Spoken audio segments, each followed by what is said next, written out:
প্রতিদিন বেরি ব্যাগ আনে, তুমি বেরি ব্যাগ গুলো যায় কোথায়? বেরি খাওয়া শিখেছ এই বয়সে? তোমাকে লেখাপড়া এমনি শিখেছি? তোমাকে কে বলছে আমি বিড়ি খাই? তুমি প্রমাণ দিতে পারবা? অক্সিভাবে কথা বলো না।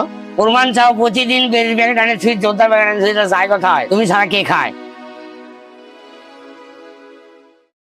কি ব্যাপার, তোমাদের সকালকারে প্রতিদিনে হয় কি? শান্তিতে একটু ঘুমোবার বাদ দেবা না? দেখি কি হচ্ছে তোমাদের? বাপ বেটা তোমাদের হয় কি? ওই এই বয়সে বেরি খাওয়া শিখছে? বড় ভাইয়ের খোঁজ খবর রাখি? খোঁজ খবর রাখবো না মানে? এটা আমাদের পরিকল্পনা ছিল। ওকে আমি বলছিলাম যে বাবার বিড়ির প্যাকেটটা নিয়ে একটু খাইলে দে। এই মাসের ভেতরে তোমার জন্য 50,000 টাকা। তোমার কি সেটা হুঁশ আছে? তোমার কি মনে হয় তো বাবারাই ছেলেদেরকে ভালোবাসে, মায়া মহব্বত করে, ছেলেরা বাবাদেরকে ভালোবাসে না? না, তোমাদের এটা ভুল ধারণা। আমরা দুজনে তোমাকে অনেক ভালোবাসি, এই জন্য এই বিষ তোমার কাছ থেকে ছিনিয়ে নিয়ে আমি পুকুরে ফেলে দিয়েছি। আজ থেকে তুমি আর কখনো বিড়ি খেতে পারবা না।